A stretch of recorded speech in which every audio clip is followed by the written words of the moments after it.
And we're back. So, yeah, let's go meet the aliens on the beach. Sex on the beach.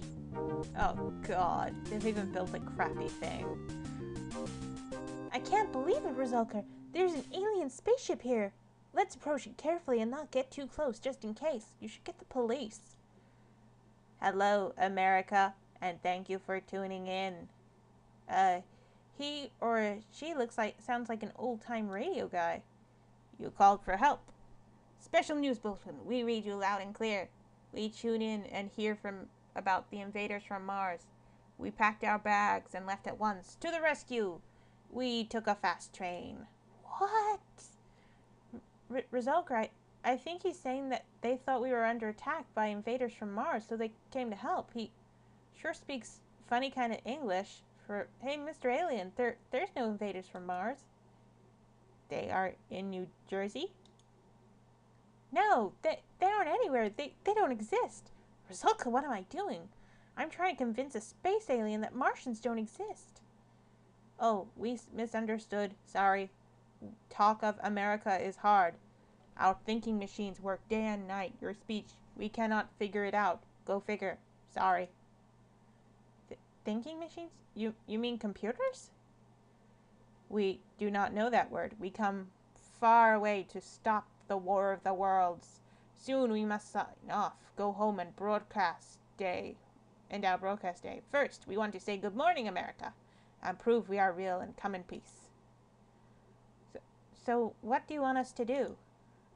You are detectives. You find out truth and tell people. You get to the bottom of this.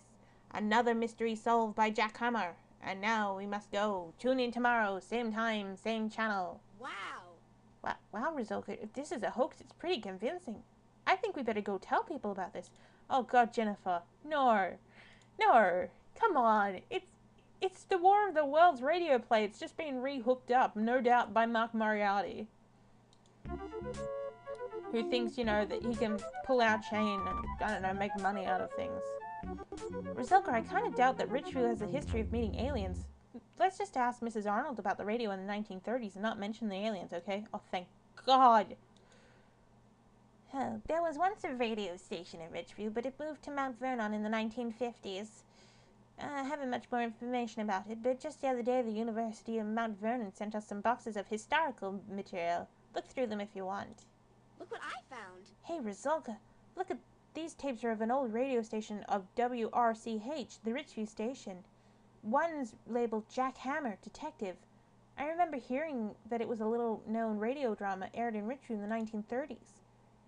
Didn't the alien mention Jack Hammer when he was talking to us? He said something like, another mystery solved by Jack Hammer. That's how the alien learned to hire a detective to get the truth. Did you find something of interest? Here's a tape player so you can listen to those tapes. My, those boxes are dusty. You're the first people in Richview to have seen that material for a long, long time. You and Jennifer listened to some of the old programs. Every episode of Jack Hammer ends with the announcer saying, another mystery solved by Jack Hammer. The alien said just that same way. Resulka, none of these shows mention computers, televisions, or jet airplanes. If the aliens did learn English from these broadcasts, that would explain its confusion over these words. And the announcers say special news bulletins and tune in tomorrow and signing off America, just like that alien did. Isn't that strange? Oh God, Jennifer, don't believe this. Don't even pretend to believe this. To the Egyptian theater. Oh God. Oh, do you guys have a film that's about to come out that involves aliens? So, of course, it's a marketing stunt. I don't know. Mr. Starr is a collector of UFO stories. He might have some information we can use. Let's tell him about the alien. Kids, you've seen an unidentified flying object. Well, it wasn't exactly flying. It was kind of just sitting down. This is fabulous news. When the papers carry the story, loads of people will visit our town. My theater will be full every night. Oh, marketing.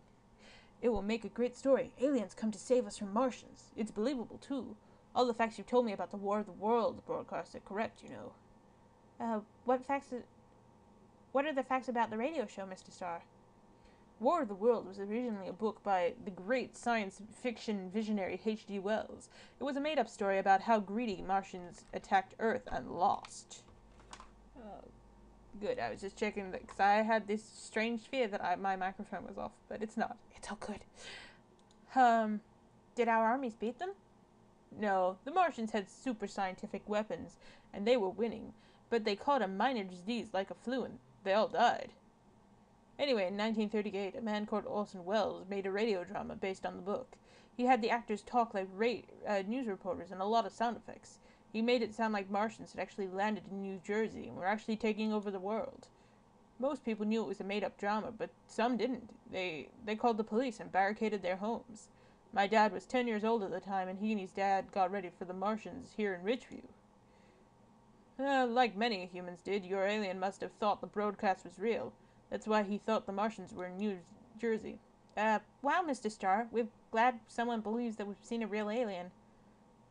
Wait a second, you two. You don't think the alien is real, do you? Listen, I've read a whole bunch of UFO stories just like it. Take it from me, there are no aliens in space. Men have been on this planet for thousands of years, and all that time, has there ever been any solid proof that aliens have visited us? No. Plenty of people say they've seen them, but something mysterious. But there are no proof. Yes, finally, you have some reason, Mr. Starr. To the school. Oh, I thought thought sure that we would see Mr. Buck and Buck Morrow, and not Mr. Minus. Hi, Mr. Minus. Sorry, kids. I just can't believe your story, and that's that. See, space is so big that aliens would have a heck of a time even finding us among all the stars. The odds of an alien coming must be at least 1,000,000 to 1, or more. It must be a clever hoax, and a pretty clever one. You see, it takes our radio broadcast years and years to travel to other stars. If there are other planets, people listening on other planets, they would hear our radio shows long before we broadcast, long after we broadcast them, because that would be weird if they heard it before we broadcast them.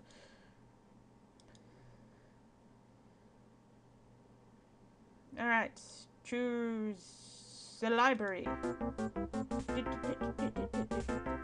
Oh god, the science fiction writer's here. Why couldn't it be Mrs. Garcia? She speaks sense.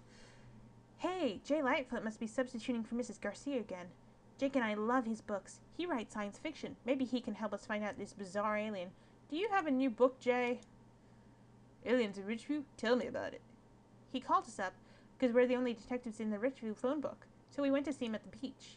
He told us about the broadcast of the War of the Worlds. He thought the Martian attack in the show was real, so we came to help. Uh-huh. Help who? Us or the Martians? Us, of course. He speaks funny because he learned English from radio shows in the 1930s. He says stuff like signing off when he means going away. Uh-huh. Go on, Jennifer. He had a hard time with English. He said this thing with papers when he meant a book. He said his computers were working night and day trying to figure out how to talk in English. Oh god, if they were that Alright. If they were smart enough to build a ship, they would have a computer that would be able to work out English. English is not a hard language. Even if you had no theory on what it was, your computer probably could work it out in a couple of days at least. Okay, that's far enough. It's a good story, but it's got a plot flaw. See, computer is a pretty common word. Back in the 1930s, it was pretty much unheard of.